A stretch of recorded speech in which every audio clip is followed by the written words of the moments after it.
Mesdames, Messieurs, peuple congolais, chers membres de la diaspora, individuellement et collectivement, du nord au sud, de l'est à l'ouest et au centre, tant au niveau citoyen qu'intellectuel, politique, militaire, religieux et ou spirituel, je vous invite à se questionner autour de ces trois questionnements d'intérêt général. Et pourquoi? C'est parce que l'avenir ou le futur, c'est tout justement le passé et le présent qu'on ignore.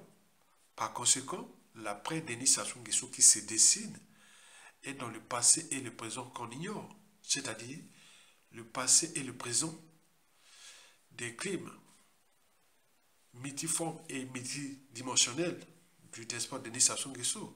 C'est contentieux historique en dormance. C'est une bombe à retardement. D'où l'intérêt de la transmission de cette mémoire, qu'elle soit bonne ou mauvaise. Il faut toujours avoir à l'esprit ou dans la tête le sens et la signification de la transmission de cette mémoire. Et pourquoi? C'est pour éviter la répétition des mêmes erreurs, des mêmes drames, des mêmes tragédies. C'est pour éviter les amalgames, les révisionnismes, les négationnismes, la guerre des mémoires, l'oubli, la repentance. C'est pour cela que, d'un point de vue citoyen, intellectuel et patriotique à la fois, nous devons, moi, je me transmets ça en toute honnêteté intellectuelle. Parce que je voulais toujours dire que quels que soient les enjeux, ma conscience sera toujours au-dessus de l'appartenance. Ce que je définis, moi, ma liberté de conscience. Alors, posons quelques questionnements. J'en ai sélectionné pour vous trois questionnements. Le premier questionnement sur toi. Pourquoi Aya Tonga, à la fin du coup d'État, où on l'avait promis déjà des postes importants là-bas au pays, il avait déjà 5 ans de France, bourré de diplômes, et donc il avait dit non, j'y vais pas.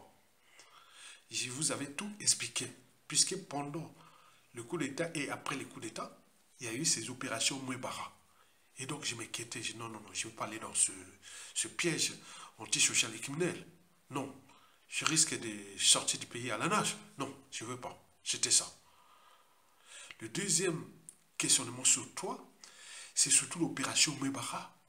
Est-ce que vous avez cherché partout dans le monde quelqu'un qui mène un chef d'État et ou de droit, un dictateur ou autre, mener des opérations de crimes contre l'humanité, des génocides, au nom de sa maman? Jamais. Donc c'est là la preuve que cette femme ne fut pas la maman de Sassou Nguesso, qui d'ailleurs, dès qu'il avait pris le pouvoir en 1979, 2 ans ou 3 ans après, il avait assassiné Mouébara. Comment on peut mener une opération de crime contre l'humanité au nom de sa maman? C'est tout le questionnement. Troisième questionnement sur toi, c'est surtout ceux et celles qui travaillent avec les tyrans, qui ont au moins une âme et une conscience, au moins un cerveau. Comment pouvez-vous continuer à nourrir un régime criminel? La place d'un criminel n'est pas au pouvoir, ni en liberté, c'est en prison ou dans une tombe pour sauver la société. Mais là, nous avions ce problème social avec Sassou Nguesso. Voilà pour l'essentiel de ces questionnements. Alors, quels sont les enjeux de cette vidéo d'intérêt général? Les enjeux, je peux vous les placer en faits historiques et ou factuels. D'abord, ces faits, je peux les diviser en 5 faits. Le premier fait sur 5, c'est surtout pour moi personnellement. Ben oui, on a failli assassiner mes cousines et cousins pendant ce coup d'État, puisque son papa était originaire de Mouyosi, des bébés. Heureusement on savait que les Makwa, quelque part, tout ce qui était des réseaux était avec Pascal Bissouma. Et elle fut, mes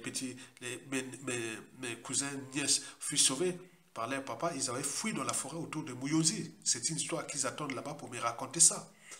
Le deuxième fait sur 5, vous savez qu'Hitler, qu'il aurait pensé que 22 ans après la Première Guerre mondiale, qui venait humilier la France. Donc nous courons là les risques aussi de cette récurrence de l'histoire qui se répète. D'où l'intérêt de la transmission. Le troisième fait sur 5, c'est surtout les dangers, des contentieux que Sassou va laisser de l'opération Mubarak que vous allez suivre. Vous allez dire c'est horrible. Qui a pu laisser ça? Est-ce qu'il avait le monopole de ça? Et le quatrième fait sur 5, qu'il faut l'affaire Toumi aujourd'hui. Et que les gens que j'ai vus dans les médias, qu'un jour ou l'autre, on aura placé Toumi chez l'embauché pour arracher les arbres fruitiers pour piétiner l'embauché. Donc vous voyez, c'est les dangers qui arrivent. Et enfin, le cinquième et le dernier fait, c'est surtout les perspectives de la presse à son guisson. On ne sait pas comment va se terminer cette dictature. Est-ce que c'est dans le chaos? Est-ce que d'où l'intérêt de la transmission? Likez, partagez et soutenez la résistance.